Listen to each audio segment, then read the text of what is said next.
Boa noite para você que nos assiste, que a graça do nosso Senhor e do nosso Salvador Jesus Cristo esteja com você e com toda a sua família. Vamos direto ao assunto e aquilo que de fato nos interessa, que é estudar a palavra do Senhor e dando continuação aos nossos estudos. Estamos em Apocalipse.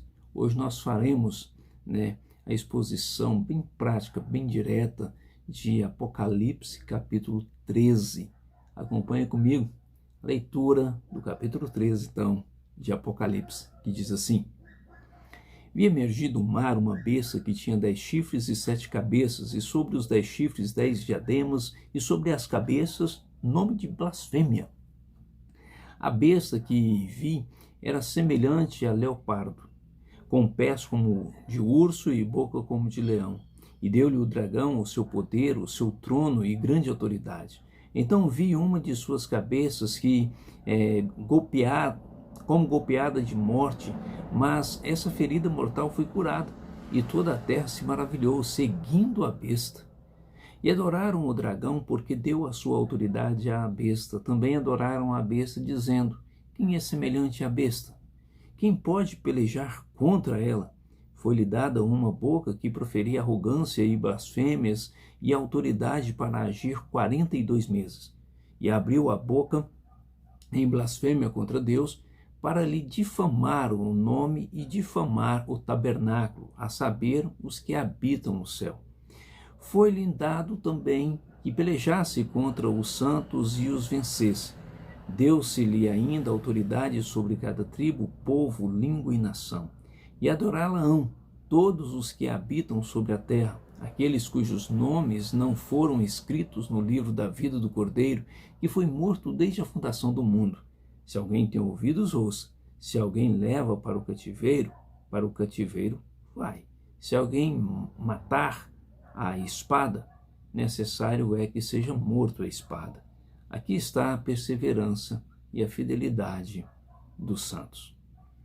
Bom, lemos a primeira parte de Apocalipse capítulo 13, mas iremos falar sobre todo o texto de Apocalipse 13, nessa nossa meditação nesse dia. Nós, dando continuidade, nós perguntamos na semana passada como está a sua vida cristã. E qual a importância dessa pergunta? Essa pergunta se faz importante tendo em vista que nós precisamos constantemente estarmos em oração e sempre que possível em jejum, para não darmos brechas a nenhuma artimanha do nosso inimigo. Então, é muito importante você mesmo responder para você, de acordo com o que as Escrituras nos ensinam, como está a sua vida cristã. A igreja recebe, de fato, proteção de Cristo, que frustra os ataques do dragão. É o texto que nós vimos. E o que significa dragão? É a serpente ou o diabo. Mas ele não desiste. Por mais que nós somos protegidos por Cristo, Satanás, a serpente, não desiste de nos atacar. Essa proteção, então, não deve nos fazer subestimar as armas do inimigo, que são muito perigosas. Apesar de derrotado, o dragão ou a serpente pretende usar o pouco tempo que lhe resta. Para quê? Para continuamente estar pelejando e despejando a sua cólera, para tentar desvirtuar a igreja dos caminhos de santidade, do caminho de verdade. Esse período, que é um pouco tempo, é o mesmo período que a igreja está de fato no deserto. Os crentes, então, não devem medir forças com o seu adversário, vivendo à mercê das tentações, como se fossem fortes o suficiente para vencê-las. Pelo contrário, nós temos que estar fortalecidos em Cristo, para andarmos em Cristo e vencermos então as dificuldades que são impostas diante de nós dia após dia. Muitos, nessa ignorância de bater de frente com o inimigo, acabam então sucumbindo à sua fé, perdendo a sua fé e se desviando do caminho do Senhor. Nós falamos na semana passada a respeito dos bastidores do conflito. O que está acontecendo no conflito em si, para que nós possamos ficar bem atentos a isso. Nós falamos a respeito da comunidade da aliança, bem como o verdadeiro inimigo, que ele é desmascarado diante da revelação de João para a igreja ali em Apocalipse. Então, qual é o significado então que nós vemos? De onde nós tiramos essa comunidade da aliança? A mulher e seus filhos. Essa comunidade da aliança que gerou o Messias prometido e que espera seu retorno no deserto do sofrimento e perseguição.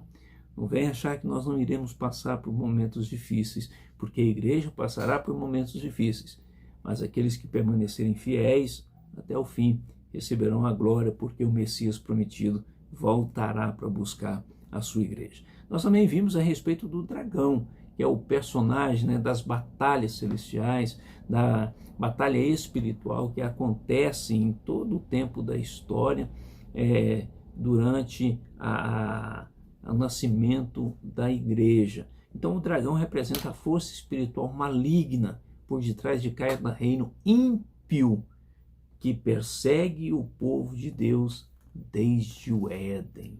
Então, adiantamos, já vamos aqui adiantar esses outros personagens que nós vemos aqui no capítulo 13 de Apocalipse. Nós vemos as bestas. Quem são essas bestas? Essas bestas são os representantes dos poderes mundiais, certo? É eles que, de fato, eles estão no sistema político, eles estão no sistema econômico, sociológico, bem como também da religião. Então essas bestas, elas representam todo um sistema corrupto e que está a serviço do dragão, que então, a serviço do dragão, esse sistema oprime o povo de Deus. Eu falo que ele é usado muito mais como um filtro para saber de fato quem é o povo de Deus. Mas também nós vemos homens com a marca da besta, aqueles que estão comprometidos com a filosofia, com todo o sistema, são marcados então na figura de linguagem usada em Apocalipse na testa, bem como aqueles que praticam esse sistema, ou aqueles que estão marcados na sua mão direita, que é algo bem prático. Esses é os que estão com as marcas do seu dono. Então hoje nós vamos falar diretamente já a respeito dos agentes humanos do dragão. O que nós vimos então? Nós lemos a primeira parte até o verso de número 10 de Apocalipse, capítulo 13, mas bem no início o que nós podemos entender é que nós vemos em todo o capítulo 13 são os agentes humanos do dragão. O dragão ele trabalha por meio de homens, sim, por meio de sistemas, sim, esses sistemas são regidos por homens. O dragão então convoca aqueles que executarão seus propósitos contra o povo de Deus. É uma convocação, entre aspas, solene, diante da besta. Em Apocalipse, o mar, conforme está aí, logo no início, nós podemos ver no capítulo 17, nós podemos ver nos Salmos, o mar está sempre ligado a nações ímpias. E Isaías também nos mostra isso, Isaías 17, 12 e 13. Ai do bramido dos grandes povos que bramam como bramam os mares, e do ruído das nações que rugem como rugem as impetuosas águas. Aí o verso 13 continua, rugirão as nações como rugem as muitas águas, mas Deus as repreenderá e fugirão para longe. E o texto continua. E é de lá, justamente do mar, que surge a primeira besta. Literalmente, conforme descrito no verso 1, é uma fera. Porque veja só como está descrito no verso 1. Veio emergir uma besta que tinha 10 chifres e 7 cabeças, e sobre os chifres 10 diademas, e sobre as cabeças nome de blasfêmia. Então, esses são os poderes mundiais que vão surgindo, de fato, contra o povo de Deus, a perseguição ao povo de Deus. Então, esses poderes mundiais começam a ser vistos. A besta, então, representa os poderes mundiais que estão a serviço do dragão e oprimem constantemente o povo de Deus. Podemos ver isso lá em Daniel, capítulo 7. Viu? Seus muitos chifres e cabeças enfatizam, sim, o seu poder, que é multiplicado no mundo inteiro e por toda a história, bem como nos lembrar de que o dragão é a fonte de poder dos que oprimem o povo de Deus. Nós muitas vezes olhamos as questões com um propósito secundário, como se este fosse um propósito primário. Os governos estão perseguindo os cristãos. Sim, estão, mas não é o foco primário. O foco primário é que, de fato, é o próprio dragão que está usando estas pessoas, estes sistemas, para perseguir o povo do Senhor. Então, nos versos 3 e no verso 3 até o verso 6, nós podemos ver que tem uma besta que ela recebe um golpe, e essa mesma besta que recebe um golpe, ela é de uma forma assim fantasticamente recuperada. Ela recupera-se daquele golpe, né? Uma de suas cabeças é golpeada mortalmente, conforme fala o verso de número 3. Agora, o que eu acho interessante nesse verso é que é golpeada de morte, mas essa ferida mortal foi curada. Talvez seja até mesmo uma referência à ressurreição de Cristo ou ao nascimento da igreja ali em Pentecostes. Mas essa cabeça, essa serpente, ela se recupera e conquista a admiração do mundo. Em vez de ser o próprio Deus sendo glorificado, seja na ressurreição, seja na sua ascensão ou no nascimento da igreja ali em Pentecostes, o que vira-se é justamente o contrário.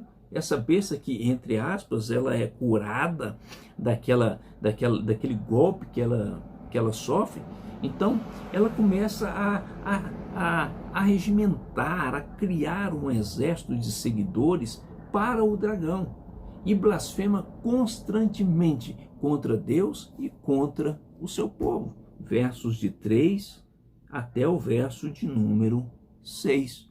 Mas nós vemos a partir do verso 7 uma purificação da verdadeira igreja. Se observarmos o verso 7 que diz: foi-lhe dado também que pelejasse contra os santos e os vencesse.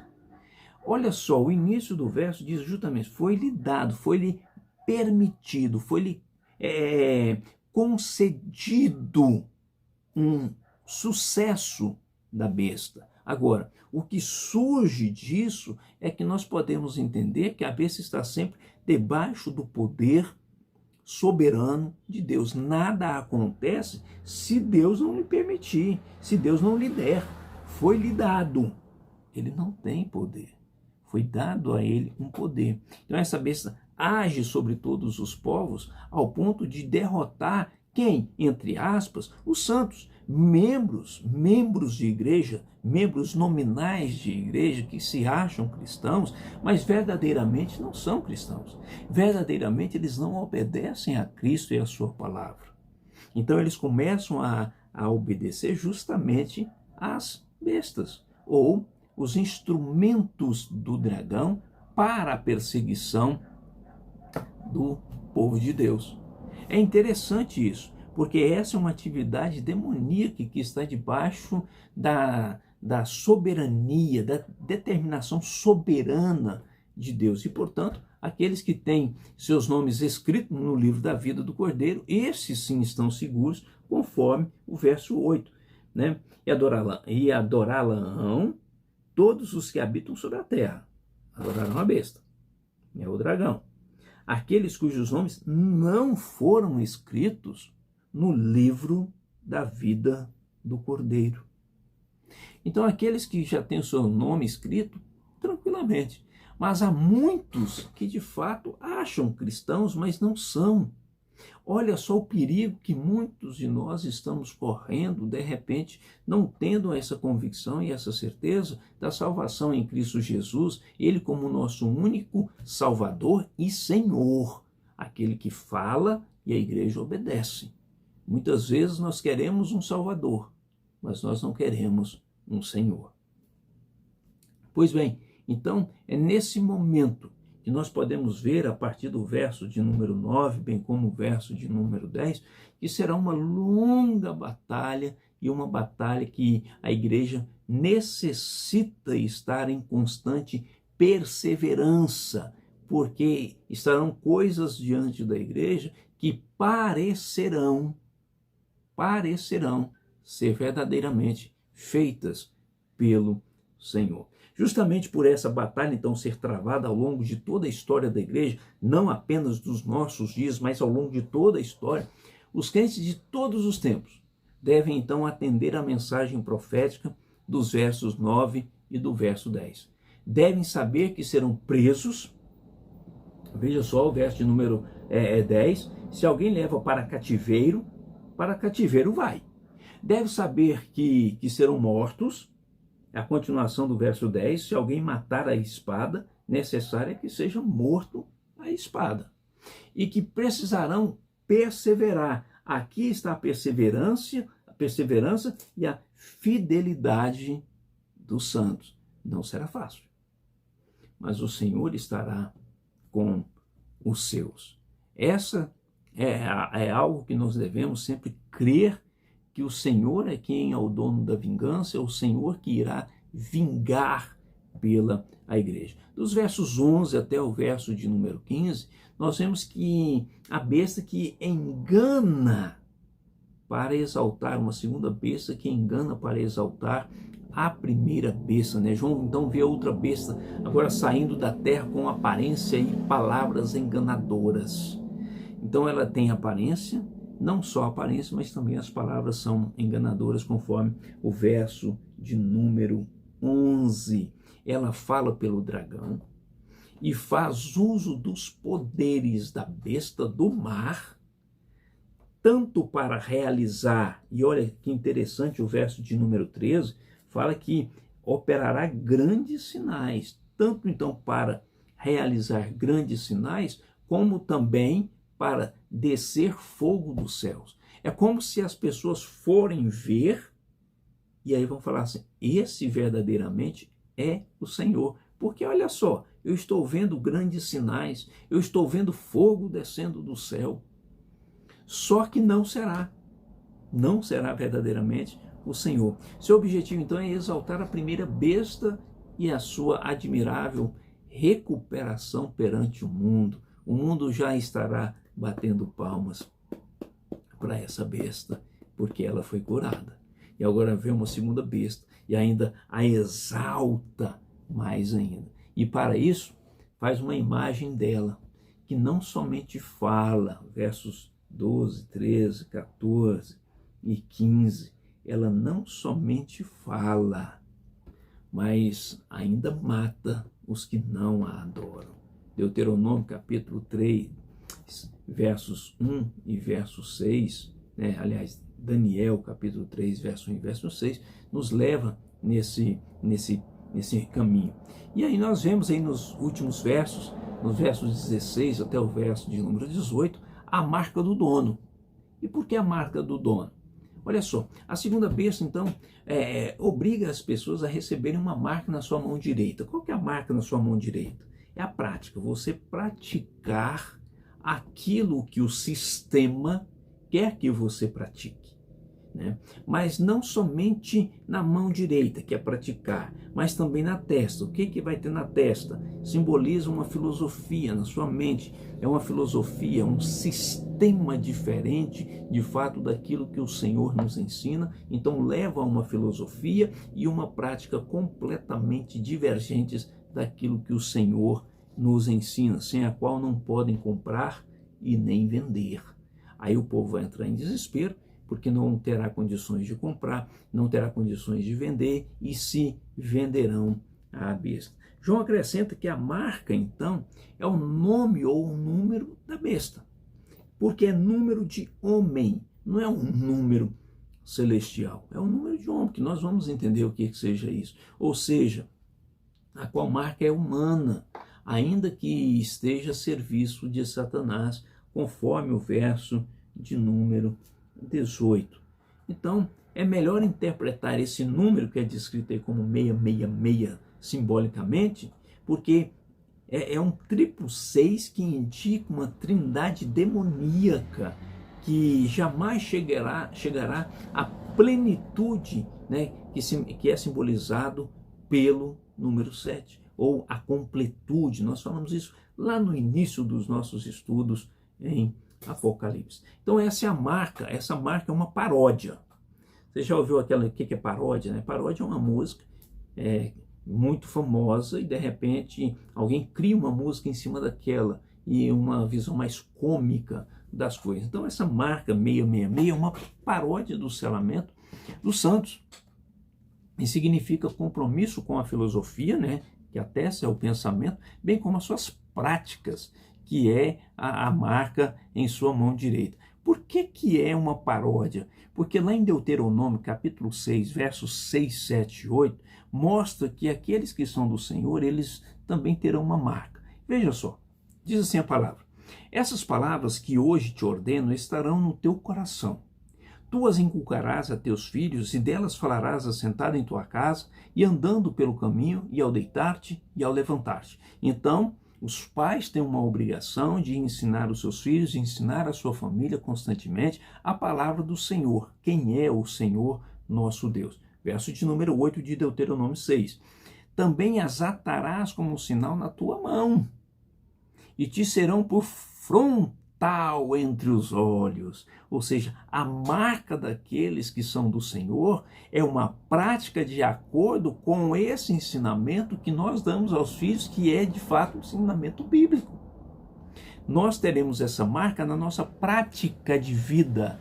Nós teremos essa marca na nossa mente, ou na cosmovisão cristã, a forma de nós vermos todas as coisas de acordo com os ensinamentos das Escrituras Sagradas.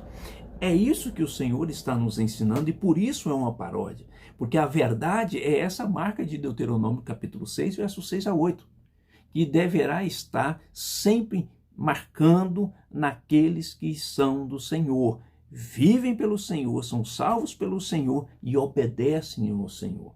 A paródia é que fazem algo bem parecido, mas jamais igual, de uma forma cômica, e que agora estão levando muitos à perdição. Qual que é a conclusão, então, que nós chegamos? Juntas, as duas bestas representam o sistema político, econômico, social e religioso, que compõe qualquer sociedade a serviço do dragão. É fundamental que os crentes, então, que o povo de Deus saiba que por detrás das perseguições humanas, dos governos humanos, há uma potestade muito mais poderosa e muito mais cruel, cujo verdadeiro objetivo dessa entidade, dessa potestade, há muito tempo é destruir o povo de Deus. Qual que é a aplicação para mim, para você, para as nossas vidas então? Alguns cristãos parecem ignorar completamente essa questão da batalha espiritual, né? Uns ignoram completamente e outros morrem de medo dela. Qual a perspectiva que você tem adotado? Como está a sua vida cristã? Se sua vida cristã não está bem, você provavelmente tem ignorado essa batalha espiritual ou está morrendo de medo dela. Mas se a sua vida cristã de fato está firmada, alicerçada na rocha, que é Cristo Jesus, você sabe de que há sim essa batalha espiritual. Mas quem está lutando por nós é o nosso Senhor Jesus Cristo. E aí é onde que nós nos acalmamos nisso. Então, liçãozinha para as nossas vidas, pelo menos 3 lições, é a seguinte: primeiro, haja com sabedoria e prudência diante das tribulações. Não age de qualquer forma. Nós estamos falando uma série de sermões em Abacuque a respeito de parar, pensar, meditar, antes de agir. Então vamos agir então com sabedoria, com prudência diante das tribulações que nos assolam e que nós estamos inseridos dentro de cada uma delas, para não deixar brechas para o dragão, para o diabo, para a serpente. Quando nós estivermos completamente envolvidos com o Senhor, com uma vida forte diante do Senhor, obedecendo a palavra dele, nós não estaremos dando brechas ao sistema, ao dragão, serpente e também ao diabo. Então, primeiro, age com sabedoria. Segunda lição para nós é que feche todas as brechas, né, para o dragão. Feche. Nós estamos em dias de fique em casa, certo? Então agora eu vou te dar uma diquinha. Fique em casa, mas expulse o pecado de casa. Nós temos visto, nós temos acompanhado muitas coisas que têm nos levado para baixo. Eu poderia dizer para você, meu irmão, minha irmã, você que nos acompanha, que sempre você possa filtrar, ver as coisas com a filosofia cristã, com uma mente cristã. Filtre. Se há algo que de fato está destruindo a sua vida diante do Senhor, te colocando medo, esse é o papel de Satanás, esse é o papel do dragão e do sistema, da besta. Se isso está te passando tanto medo, fuja disso. Não dê espaço, porque uma hora ou outra haverá um sinal e você vai falar, esse é o sinal que eu estava esperando, e não é. Então, feche todas as brechas. E terceira aplicação para as nossas vidas, confie e descanse em Cristo, porque Ele já venceu a batalha na cruz pela sua igreja. Cristo morreu, ao terceiro dia ressuscitou. Cristo venceu a morte, o último inimigo que estava diante dele. Não há mais o que temer. Satanás, a serpente, o sistema, o dragão, eles, a besta, eles estarão agora remindo o tempo. Por isso que as coisas, quanto mais passam, mais difíceis ficam para nós cristãos. Porque eles sabem que a hora vai chegar e que Cristo voltará para buscar a sua igreja. Então, haja com sabedoria e prudência. Feche todas as brechas para o dragão e confie e descanse em Cristo Jesus, que é o nosso Salvador. Um grande abraço para você. Deus continue o abençoando, o guardando, o direcionando, guardando toda a sua família. Um beijo. Deus abençoe.